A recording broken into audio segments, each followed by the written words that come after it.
uma semana, mais um programa, mais uma edição sensacional e espetacular intergaláctica do nosso Natureza Connection. E hoje nós temos aqui a presença de pessoas muito amadas, queridíssimas por vocês, que na verdade já se tornaram sócios, né, desse programa. Essa é que é a grande verdade, né? Temos aqui ao meu lado, né, essa excelente pessoa, a tia da estrelinha, a pessoa amada, a as da biologia, professora Paulinha. Tudo bem com você, Paulinha? Tudo bem, Brunão? Tudo bem, Carlinhos? Tudo Oi, bem? gente. Como vai, Paulinha? Tudo bem? Tudo jóia, tudo bem. Vamos para mais uma Natureza Connection. Muito bem! Estamos mais uma sexta-feira juntos! Sexta-feira. Muito Faça bem. sol, faça chuva, trovoadas, com pandemia, sem pandemia, estamos aqui nas sextas-feiras gravando Natureza Connection. O senhor já entrou no meio aí, já atrapalhou toda a conversa. Vamos fazer o seguinte, senhor, ó, seu Carlinhos. Vou pegar esse... O quê? Eu vou fazer o seguinte, ó. Vou bater o negócio aqui, ó. Respeita a ordem das falas aqui, tá entendendo? Vou bater um gongo nisso aqui, velho, entendeu? Isso aqui é fake aqui atrás, viu? Tem livro. Deixa eu falar. Deixa Panela aqui. te contar uma história rapidinho. Eu adoro coisas antigas. Eu acabei de comprar uma bandeja de prata antiga de coleção. É que eu não estou com ela aqui na minha mão, mas eu sou um ávido comprador de coisas antigas, gente. Um ávido. O senhor é quase um mausoléu, né? Tipo um mausoléu. A minha casa na verdade, minha casa, estou até tentando aqui, ó. Eu já mostrei para os alunos, minha casa é meio que um museu. Não é um museu a céu aberto, mas é um museu, entendeu? Matusalém ficaria com inveja, né? Exatamente. Olha, ô Bruno, eu tenho coisas aqui do Arco da Velha. Eu já mostrei para os alunos da natureza, mas vou mostrar de novo, ó. Lembra daquele galinho que mudava de cor quando chovia?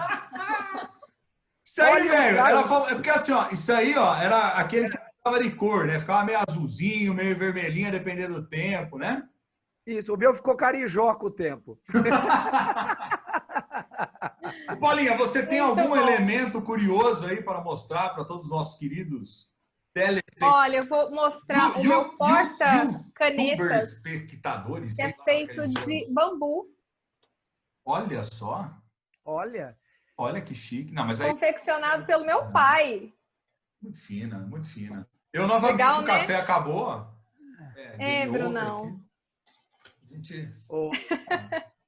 Ô, Bruno. Tem conta também. Você quer pagar minhas contas, Carlinhos? Tá aqui, ó. Posso mandar o Não. pra você, velho. Ô, Bruno, o da Paulinha de bambu não tem nada mais professor de biologia que isso aí, né? Não, chiquérrima, né? Estilo, né? Um porta-caneta de bambu. Mas, ó, se eu não organizar isso aqui, vira uma várzea. Vamos lá, temos muito a discutir. E o tema de hoje foi um tema especialmente votado, diga-se de passagem, em live com o segundo ano de ensino médio. E eles optaram pelo tema pandemias. Então, hoje, o nosso tema é sobre as pandemias. Aliás, diga-se de passagem, pandemias que já assolaram tanto a nossa vida em sociedade, né? Se a gente parar para pensar, galera, fazer uma rápida introdução aqui, então. A pandemia provocada aí pela Covid-19, doença causada pelo novo coronavírus, desde o final do ano passado, está deixando o mundo inteiro preocupado, todo mundo de cabelo em pé. Não é novidade para mais nessa altura do campeonato.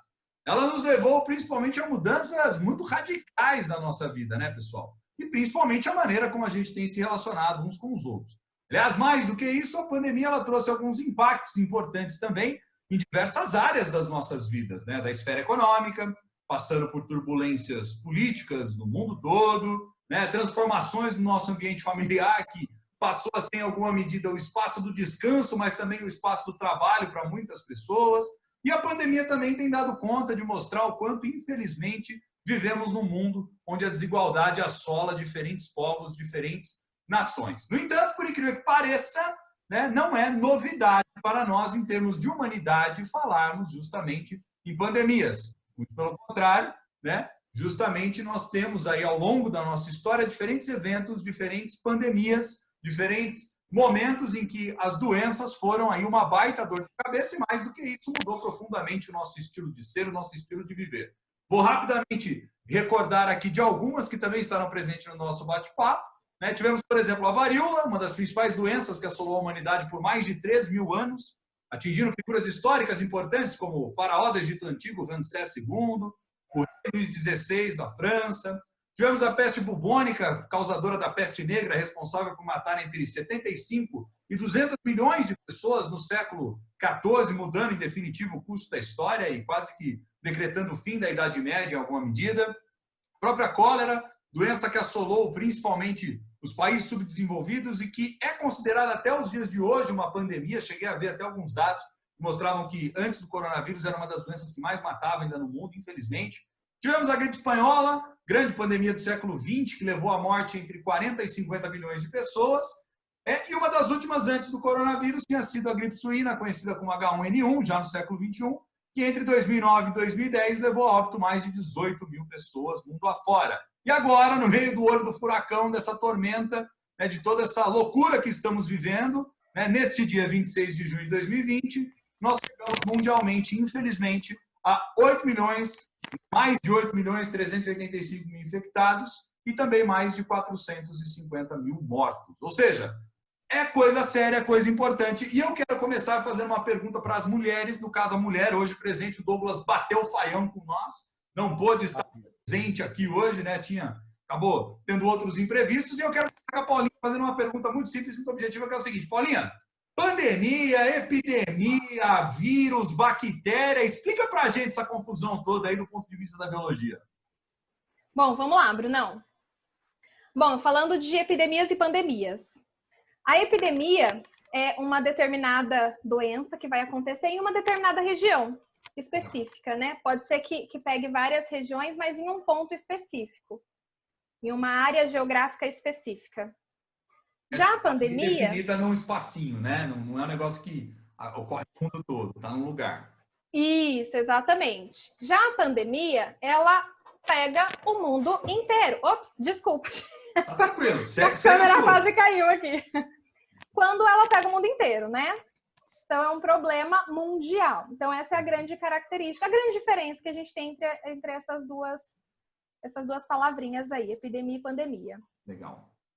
Bom, em relação a essa diferença que você perguntou, no meio da biologia, no meio dos seres vivos que existem no nosso planeta, nós temos aí a diferenciação desses seres vivos, e eles são classificados em 5 reinos, que são os 5 grandes reinos.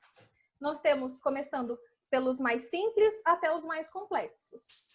Então, nós temos, por exemplo, começando com o reino Monera, que é o reino das bactérias, depois o reino protista, depois que são dos protozoários, o reino fungi, dos fungos, o reino plantae das plantas e o reino animalia dos animais. Você percebeu que tudo isso que eu falei não tem vírus, né? Cadê? Tô tentando chegar lá. Vamos lá. Eu tô marcando aqui, ó. Você quer ver, ó? Tá aqui no meu caderninho aqui, ó. Você anotou. Mas cadê esse bendito vírus? Então, ele não entra em nenhum desses 5 reinos, né? Ele não se encaixa em nenhum desses 5 reinos. Por quê? Porque para ele, por exemplo, começar com o primeiro reino, que é do Monera, que são das bactérias, ele precisaria apresentar célula. O vírus, ele não tem célula, é um organismo acelular.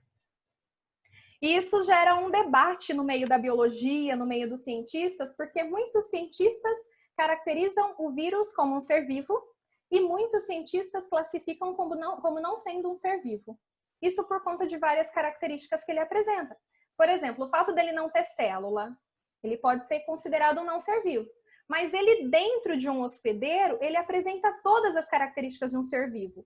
Reprodução, ciclo de vida, hereditariedade. Então, por isso que existe esse é vivo, não é vivo, entendeu? Entendi, por isso. Então, quer dizer assim, ó, só para ver se ficou claro aqui, se eu entendi, que eu sou meio devagar com essas coisas, hein, gente? Imagina.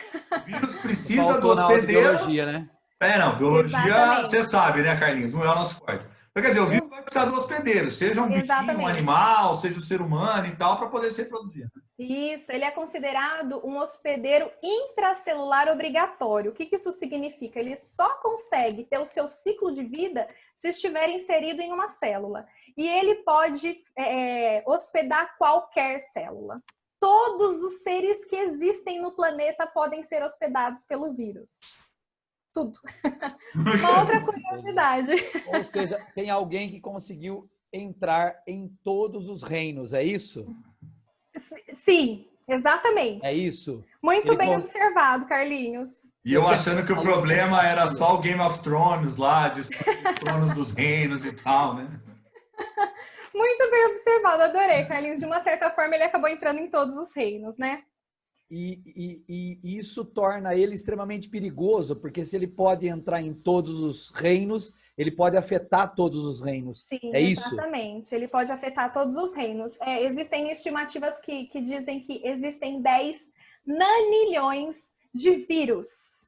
Isso significa que a gente poderia distribuir, em média, 100 milhões de vírus para cada estrela do universo. É muito vírus, muito vírus. Gente do céu, a gente vive num mundo doente, então não é possível. Sim, exatamente. Ele acaba sendo, o Carlinhos, o parasita mais letal do nosso planeta.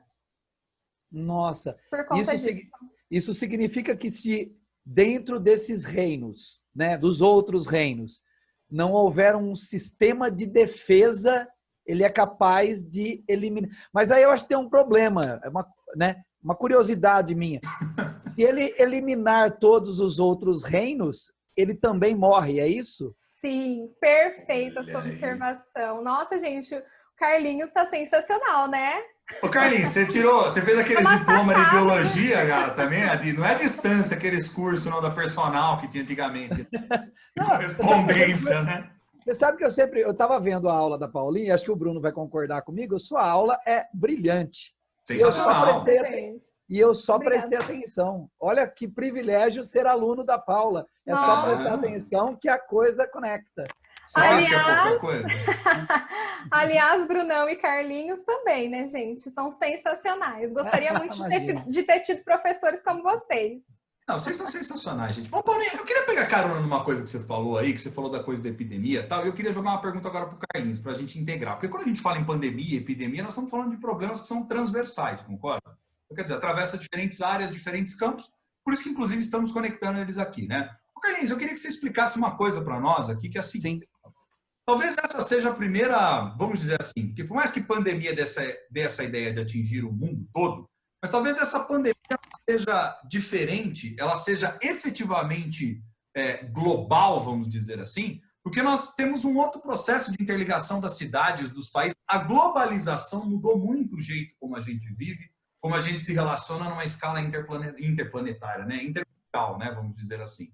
Sim. Eu queria entender de você o seguinte, cara, qual é que é o impacto da disseminação da doença associada principalmente a essa lógica de vida global? Porque eu acho que essa é uma das grandes dificuldades do coronavírus agora, né? Sim, sim. Mas, Bruno, eu acho que a gente poderia ir além. Se a gente pega a história do ser humano, se a gente pegar a nossa história, né? E eu acho que a biologia também ajuda a gente a explicar isso. Nós surgimos ali, né? Provavelmente no continente africano, né? Surgimos ali na África, a nossa espécie surgiu ali na África, e a nossa espécie se espalhou pelo planeta Terra. A nossa espécie acabou povoando o planeta Terra. Só que, Bruno, nos últimos anos, inclusive há um debate enorme aí sobre os materiais didáticos de quando começou a globalização, né? Alguns autores vão dizer que a globalização começou com o capitalismo, quando começa o capitalismo comercial, com as grandes navegações. Lá nas grandes navegações, lá desde trás, com a transição. Isso.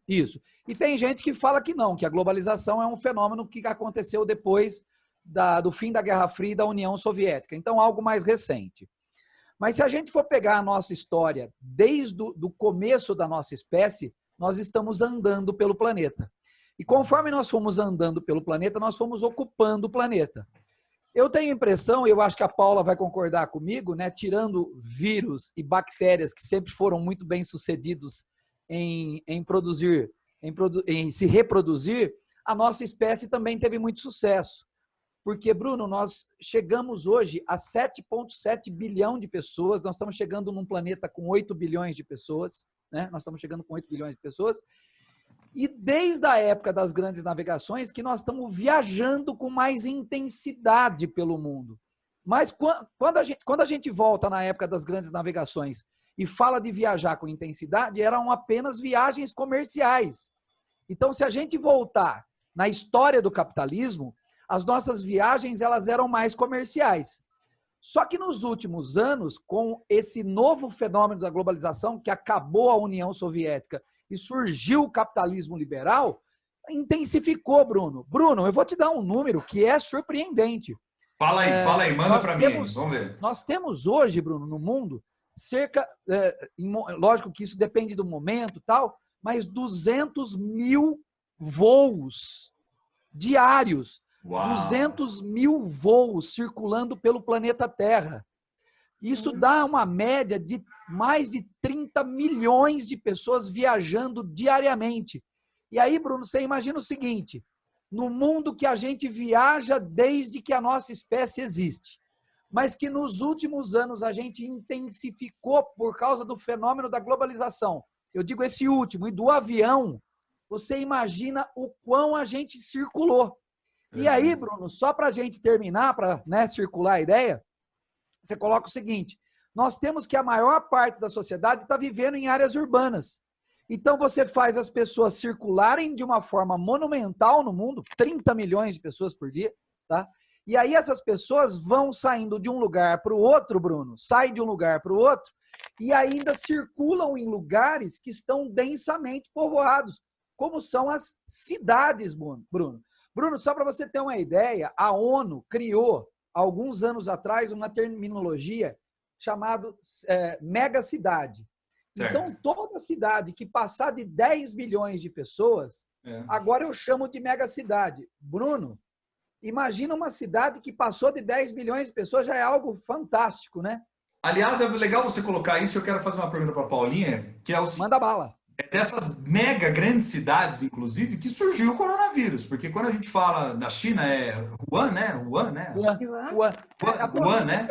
A pronúncia eu não sei direito, gente. Eu não entendo chinês, né? Eu tento português, então é mais difícil. Mas, enfim, ali, se a gente parar para pensar, eu vi relatos, enfim, uma série de coisas, que é um contingente gigantesco de pessoas, né? Mas o que eu queria perguntar não tem a ver tanto com a coisa... Tem a ver, na verdade, com essa ligação da quantidade de pessoas. Mas é o seguinte, Paulinha, começou nos bichos, não começou? Como é que isso passa para o ser humano? Eu queria entender isso, inclusive, do ponto de vista da biologia, porque tem muita gente também que está em dúvida sobre isso por aí. Já teve teve gente já que eu já vi em programa de televisão falando e tal, né? Falou assim, qual é que é a diferença, vamos dizer assim? Como é que passa de um para o outro? Começou mesmo o coronavírus? É mito, é verdade? Como é que foi isso? É assim, Brunão, a maioria das doenças infecciosas, elas são zoonoses. Então, elas vêm de animal, é passado de animal para ser humano. Legal. Aí você tem aquele mercado em Wuhan, acho que é assim, né? Tô como você, eu não sei muito bem a pronúncia. Por aí. Você tem aquele mercado de Wuhan que tem dezenas de animais selvagens que foram capturados ali do seu habitat natural, estão ali enjaulados, vivendo naquele... Não sei se vocês já viram as cenas daquele mercado, mas é algo bem bizarro, deprimente, né? Assim, bizarro. Não existe higiene nenhuma. Você tem aqueles animais vivos sendo mortos na hora, empacotado ali na hora para ser distribuído ali para quem está comprando. Esses animais, eles estão vendo isso, eles estão vendo. Por exemplo, você tem um animal lá, tá vendo o outro sendo morto. Ele vai ter uma pressão, ele vai sofrer um processo de sistema de imunização que vai começar a baixar por conta do estresse que ele está sofrendo nessa região. Olha só. Vamos imaginar que esses animais estavam vivendo lá no seu habitat. Eles estavam propensos a pegar vírus, a pegar bactérias. Mas até então o sistema imunológico está legal, não está causando nada. De repente, esse estresse abaixa demais o sistema imunológico desses animais. E aí esses animais começam a manifestar essas doenças. Caraca, aí o ser humano vai lá e se alimenta desses animais. Pronto, acabou. Já passou. Passou do animal e veio pra gente. Então, a maioria das doenças infecciosas, elas são dessa forma. E aí, quando esse vírus não são, eu falei esse número exagerado, né, de vírus, não são todos eles que causam doenças, tá? Todos eles conseguem entrar no nosso organismo, nas nossas células, mas não são todos que causam doenças. Acontece que o vírus, existem vários tipos de vírus. O que vai determinar a diferença é o material genético que ele carrega. Então, pode ser DNA ou RNA. Tá. Ele pode aí, também... Explica de um jeito meio simples aí pra gente. Vamos ver se a gente consegue. O material genético, por exemplo, todas as características do nosso corpo, do nosso organismo, estão presentes no nosso DNA. Cor do cabelo, cor do olho, cor da pele. Ô, Carlinhos, tá vendo? Você é feia por causa do DNA mesmo, velho. Eu achei que era outra coisa, mas eu tô tão mais aliviado agora. Nossa, velho. Tô brincando. É DNA o problema. É o DNA, Carlinhos. Ô, Carlinhos, o seu problema é DNA, data de nascimento avançada. Por sinal, os alunos vivem me enchendo o saco. Eu e o Marcão somos os idosos da escola. Verdade. Eu quero fazer uma live. Aliás, eu quero fazer um Natureza Connection, trazer o Marcão aqui para dar dicas de saúde, velho. Né? Nossa, sensacional. Vigor físico. E o bom humor, né? A gente tá enchendo o saco, né? A gente tá enchendo o saco, mas é óbvio. A ideia, pessoal, aliás, aproveitando esse momento para dizer isso, né? A ideia é fazer com que vários professores possam circular. É que esse tema nós estamos atendendo a pedido dos próprios alunos que queriam entender um pouquinho mais esses aspectos. Mas vamos trazer mais pessoas. A ideia é todos os nossos queridos professores do Colégio de Natureza circularem por aqui. Né? Mas, fala lá, Paulinha, continua. Você está falando do DNA, falou do carnívoro, avançado, RNA agora. Isso, o RNA ele serve para sintetizar a proteína, para formar a proteína, tá? Então, esse DNA ou esse DNA que está ali dentro, DNA ou RNA que está ali dentro do vírus é o que vai determinar o tipo de vírus que ele pertence. Legal. Alguns também são encaixados, eles entram em retrovírus ou não retrovírus. Nós temos um exemplo de retrovírus, o vírus da AIDS. E aí a gente entra num sistema um pouco mais complexo, que a gente aborda nas aulas, né? Principalmente do primeiro ano do ensino médio, como funciona esse processo de retrovírus, que eles possuem uma enzima chamada de transcriptase reversa. E aí o assunto... Não, peraí. Volta a fita, peraí. Como é que é? Esse assunto ele é um pouquinho mais complexo, tá? A gente precisaria de um tempo maior aí para explicar o retrovírus. Não, foi legal, eu gostei do nome do negócio. Gostou? Transcriptase reversa. Ô, Carlinhos, você é um transcriptase reverso. Tá, aproveitando que você já me classificou no reino dos vírus, Paulo, deixa eu pensar uma coisa aqui com você. Por ser esse tipo de vírus, é que não há uma vacina para AIDS? Esse tipo de vírus dificulta a vacina, é isso?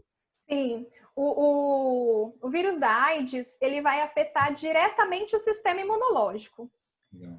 E aí, o vírus, a única ferramenta que nós temos contra o vírus é o nosso sistema imunológico. Os medicamentos, eles amenizam os sintomas. Né? Ele não tem como o medicamento matar esse vírus. Quem mata o vírus é o nosso sistema imunológico.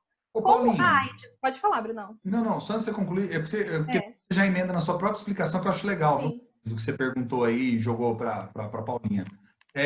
Eu ia perguntar justamente sobre isso. As pessoas estão falando, vamos buscar um tratamento e tal, né? Principalmente pensando no coronavírus. Eu queria que você falasse um pouquinho da coisa da vacina também, né? Porque parece que tem Sim. as pessoas que são anti-vacina e tal, né?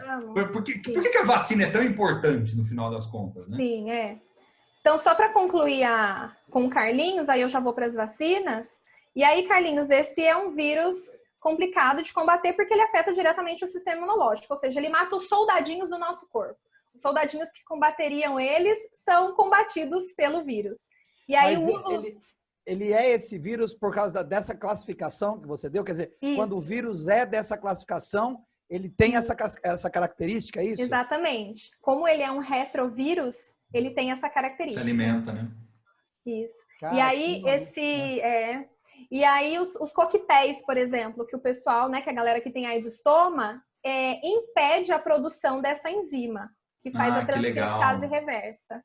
Pô, que bacana. É bem legal, né? Quando a gente começa a aprender, é muito sensacional, né? Esse tipo de conhecimento. Qualquer conhecimento, né, gente? É muito bom. Não, muito bom, não tem a menor dúvida. A gente aprender, né? Fala, Carlinhos. Da vacina? Volta naquela pergunta sua para ela, aquela pergunta que você tinha feito antes. Isso, porque na verdade eu vou perguntar para os dois, tá? Então a Paulinha responde, depois você já continua, porque essa que era a ideia. Para ela eu vou perguntar o seguinte, Paulinha, eu quero que você responda, explique para a gente de maneira simples, por que a vacina é mais importante do que o próprio medicamento em si, tá? E aí, Carlinhos, eu quero te fazer uma outra pergunta que é o seguinte, cara. Eu queria que você explanasse um pouco mais a respeito dessa coisa da vacina e, por vezes, até dos movimentos que nós temos visto aí, acompanhado, né? Movimentos anti-vacina, né? E tem crescido com proporção cada vez maior no mundo de maneira global. Vai lá. Vamos lá. Paulinha. Eu começo? Isso. Tá, beleza. Então, vamos lá. A vacina, ela se enquadra num tipo de imunização ativa. Existem dois tipos de imunização, a imunização passiva e a imunização ativa.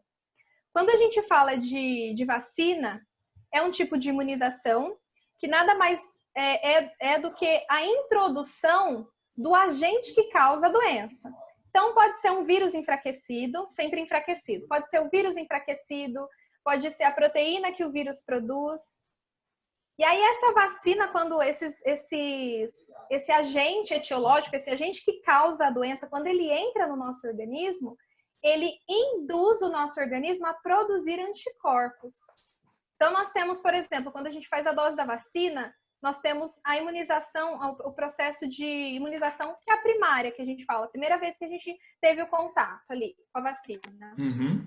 Aí, o nosso organismo, ele vai responder, de uma certa forma, produzindo anticorpos, mas de uma forma lenta, não tão eficiente, mas para combater esse agente. Futuramente, quando a gente entra em contato com esse agente novamente, nós temos já a produção, esses anticorpos já foram produzidos. Então, tem uma memória, existe uma memória imunológica, que Legal. significa que o seu corpo, ele já entendeu aquele agente lá atrás, já sabe como produzir, já tem a receitinha pronta do bolo para produzir esses anticorpos, e aí a produção desses anticorpos ele vai acontecer agora de forma mais rápida e mais eficiente, de forma que a gente consegue combater o vírus mais rápido. Legal. Então, a importância, né, da vacina é exatamente essa. A gente sabe que, assim, os vírus, eles sofrem muitas mutações, recombinações gênicas, então eles vão sempre se adaptando. Tanto que a gente toma hoje, né, a vacina da gripe, e no ano que vem já tá diferente. Tem que tomar de novo, entendi. Isso, o vírus da gripe já mutou, já tá diferente. O Covid-19 que começou agora, por exemplo, ele já sofreu aí centenas de mutações, né? Então ele é recente, mas já mutou bastante, já sofreu várias modificações. Então é complicado driblar essa mutação que ele vai sofrendo ao longo aí do tempo. E como ele se reproduz ele é muito ágil no processo de reprodução, ele se reproduz muito rápido, essas mutações elas vão sempre sendo passadas para os descendentes que eles vão gerando. Ele se reproduz rápido e o Carlinhos tinha falado. E a gente está num mundo altamente globado, conectado, que as pessoas se deslocam na proporção de 30 milhões de pessoas por dia. Eu até ia chamar atenção sobre isso, na velocidade, né? Exatamente. Isso favorece muito. Tem algumas características que determinam o vírus, dele ser muito potente ou não. E tudo depende da taxa de letalidade dele e do ponto de transmissão. Quando você pega essa taxa, que são os R0s que fala, que é a taxa de transmissão. Quando você pega a taxa de transmissão de determinados vírus em locais abertos, é baixa. Quando você joga ele num local fechado, confinado, aumenta, né? Então, foi o que o Carlinhos falou. Essas viagens, todo mundo confinado no local, é propício para o desenvolvimento, para a proliferação desses vírus. Aliás, a maneira como o vírus se disseminou pelo mundo foi através dos aviões.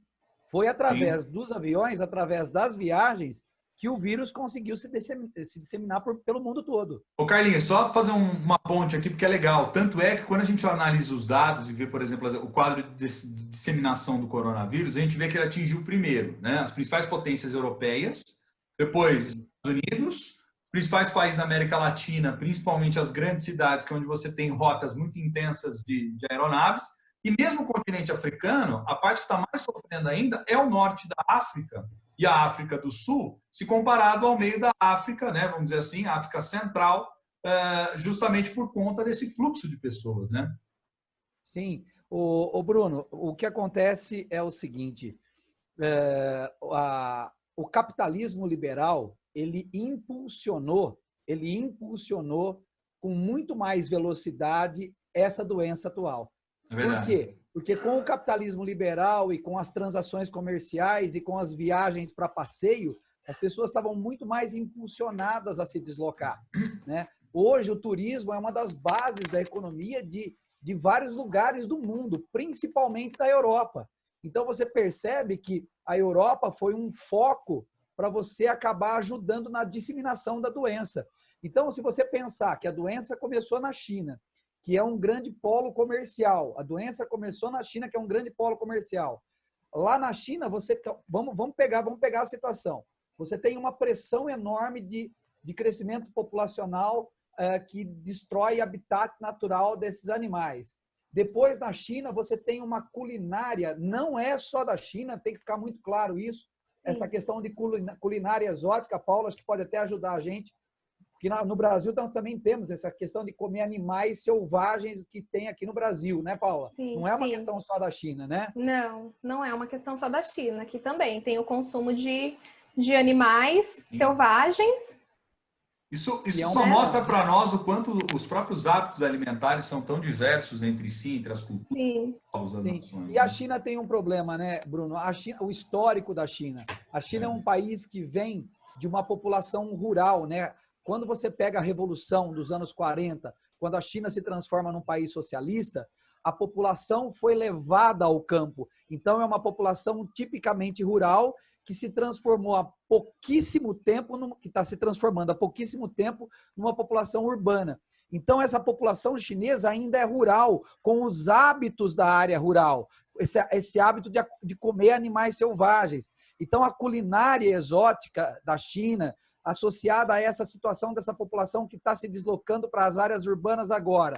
Aí você pega que a China é um dos grandes polos econômicos do mundo, né? O mundo, de forma geral, vende matéria-prima para a China industrializar, para que esses produtos industrializados, né, Brunão, vão parar mundo afora. Então, você tem um intenso fluxo de pessoas que vão para a China e que saem da China, entendeu? Então, hoje você tem um fluxo de pessoas muito grande que saem da China e que são turistas.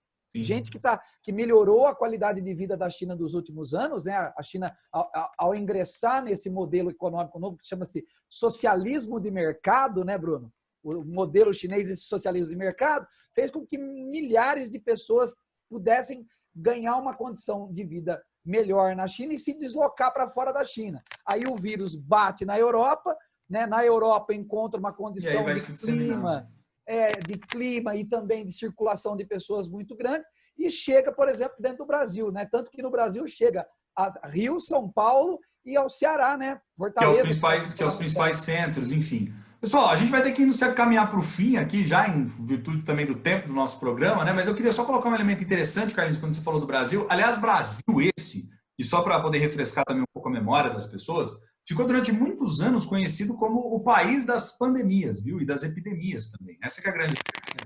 Vamos recordar, por exemplo, que no início do século XX, nós tivemos aqui como um dos principais efeitos justamente a gripe espanhola. E quando eu vim discutindo, vim analisando aqui, falando, né, sobre ela, a gripe espanhola, falei no começo, sei forte de várias pessoas, né, que era causada pelo vírus influenza, né, Paulinha? Influenza, né? Isso mesmo. Né? Então, olha só que interessante. No Brasil, em 1904, nós tivemos o evento conhecido como a revolta da vacina, né? Sim. À época, o presidente Rodrigues Alves, né, tentou junto, principalmente com Oswaldo Cruz, né, sanitarista, enfim, né, foi empreender uma série de mudanças sanitárias no Brasil. Então, quer dizer, em larga medida foi complicado por um lado, porque ceifou a vida de várias pessoas, mas, por outro lado, também trouxe inovações quanto preocupação no que diz respeito ao sistema de água, de esgoto, saneamento básico e a própria preocupação, né, da questão da saúde pública mesmo com a vacinação. Mas imaginem vocês, só contar uma curiosidade, à época, sabe quem foi uma das figuras que chegou a criticar muito ele? Né? As figuras principais foi o patrono do Senado, Rui Barbosa. Isso porque, olha só que interessante, porque na época, quando o governo fez uma campanha muito ruim do ponto de vista de dizer para as pessoas como iria funcionar a campanha de vacinação, a campanha de vacina e tudo mais. E aí eles chegavam na casa das pessoas, erguiam a saia das moças e tinham que aplicar ali a injeção. Então isso causava, naquela sociedade da época, um mega furor e tal. Né? Enfim, curiosidades também da história. Pessoal, nós temos que nos encaminhando para o fim e eu quero passar para a Paulinha fazer as considerações finais dela e depois o Carlinhos. Vai lá, Paulinha. Eu queria só complementar, né, essa questão da vacina, da importância da vacina. A gente tem que levar em consideração que muitas doenças, por exemplo, a varíola, com as campanhas as campanhas de vacinação, ela foi erradicada, né? A poliomielite, que é a paralisia infantil, e muitas pessoas deixam de morrer, não morrem, né? O número de mortes diminuiu bastante por conta da vacina da gripe. Então, o número de mortes diminui, várias doenças são erradicadas por conta da vacina. Então, é extremamente importante, tá? Legal, tem que legal. vacinar, sim. Bom, para finalizar... Pode falar, Carlinhos. Não, pode finalizar. O meu é 30 segundos. É só... Vocês têm 3 minutos, vocês se dividem como vocês quiserem. Eu queria só fazer mesmo essa colocação da vacina. Pode falar, Carlinhos. Eu só quero completar, pegando a sua fala e o gancho que o Bruno tinha levantado, eu não completei, e pegando o gancho que você está dando agora, que eu acho que a gente pode divergir de muitas coisas. A gente pode, aqui numa conversa nossa, a gente pode divergir, o Bruno virar para mim e falar que acha o Queen uma grande banda e eu falar que eu acho o Capital Inicial, olha que despropósito. Tá desproporcional, mas tudo bem. Sim. A gente pode até ter essas discussões, mas eu acho que a questão de vacinar as pessoas, ela é indiscutível. Sim. E esse movimento anti-vacina, ele tem que ser criminalizado, na verdade. Ele tinha que ser criminalizado, porque quando você tira o direito do cidadão, das crianças principalmente, que vão ser imunizadas, exatamente, isso, na verdade, é um crime contra a humanidade. Exatamente. Então, os anti-vacina não é uma questão de opinião, é uma questão de banditismo ao tirar a possibilidade do cidadão se proteger contra a doença, algo que já está provado cientificamente. Isso é crime, exatamente, isso não é opinião. Até porque muitas doenças, elas afetam, em maior parte, as crianças, né? Sim. Então, sim. você não dá pra esse gente direito. Sim, não dá para a gente tirar o direito daqueles que são os inocentes da sociedade. Exatamente. Pessoal, em resumo, mais uma edição sensacional do Natureza Connect. Eu também acho. O coronavírus, em específico, obviamente, quem puder continuar em casa, né? Sim. Higienizar muito bem as mãos com o nosso queridíssimo amigo álcool gel, né? Se não tiver álcool gel, lavar as mãos com sabão, né? Do jeito correto, ali, bacana, para a gente poder justamente não transmitir. E a questão da máscara, né? Também, que é fundamental a utilização dela, principalmente quando a gente tiver que sair de casa. Não podemos fazer que nem em 1919 em São Francisco, nos Estados Unidos, que tinha a Liga Anti-Máscara na época da gripe espanhola. Vocês sabiam dessa? Não. Ô, Bruno, você é uma enciclopédia viva, velho. Não tem nem o que falar. Ô, Brunão, só pegando um gancho no que você falou, do sabão, do álcool em gel. Uma curiosidade, por que o álcool em gel ou o sabão mata o vírus? O vírus da Covid-19, e a maioria deles, ele é envelopado. Esse envelope é uma camada dupla de fosfolipídios, que nada mais é do que gordura. Então, quando você lava a mão com sabão, você você quebra esse envelope e aí você deixa esse vírus inativo. Só uma curiosidade. Em resumo, Paulinha, todo mundo assistindo Castelo Rá-Tim-Bum, lava uma... Isso, exatamente. Bom, Bruno, a sua alegria... Beijo, Paula. E nesse clima de alegria, muito obrigado, Paulinha. Muito bom, gente. Arrasaram. Beijo. Beijo, pessoal. Valeu, Carlinhos, muito obrigado. Beijo, galera. E até a semana que vem, mais um maravilhoso, extraordinário Natureza Connect. Valeu! Olá, Bruno!